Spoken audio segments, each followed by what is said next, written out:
صدای وحید مرادی، کاری از مهدی عبدی.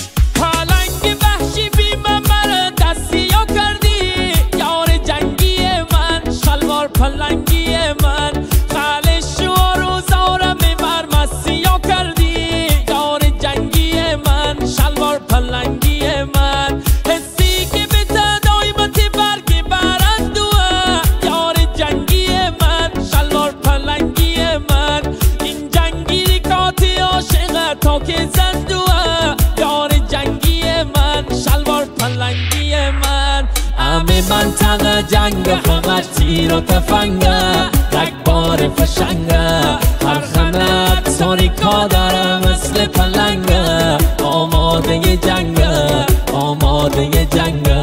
همه منطقه جنگ همش تیر و تفنگه، رگباری فشنگه، هر خنت تاریکا داره مثل پلنگه، آماده جنگه، آماده جنگه.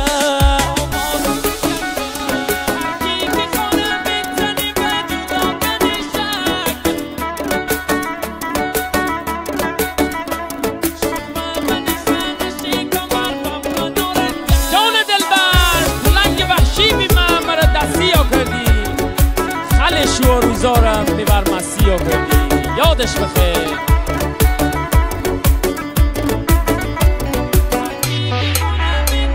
هر کی که خانه بزنی و جدا کنی شک، یار جنگی من، شلوار پلنگی من، شومه و نخانه کمر و من نارنجک، یار جنگی من، شلوار پلنگی من. همه دوننه که هستیم اول و آخر، یار جنگی من، شلوار پلنگی من، تستش دست رکزم من نکندی باور، یار جنگی من، شلوار پلنگی من.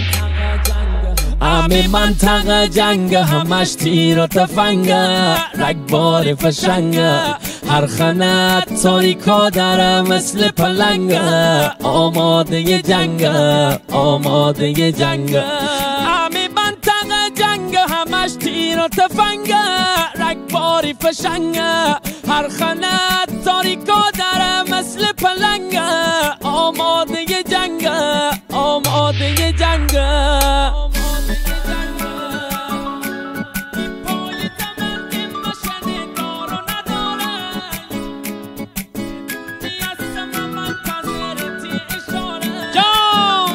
یار جنگی دا، شلوار پلنگی دا، پای دمند مشن دار و نداره، یار جنگی من، شلوار پلنگی من، شدونی هستم منتظرتی اشاره، یار جنگی من، شلوار پلنگی من. اتارک داره به اسم غیرت خالی خوره، یار جنگی من، شلوار پلنگی من، هم تیپیش بوری من تناب داره، یار جنگی من، شلوار پلنگی من. همه منطقه جنگ فقط تیر و تفنگه، رگبار فشنگه، هر خنت تاریکا داره مثل پلنگه، آماده جنگه، آماده جنگه.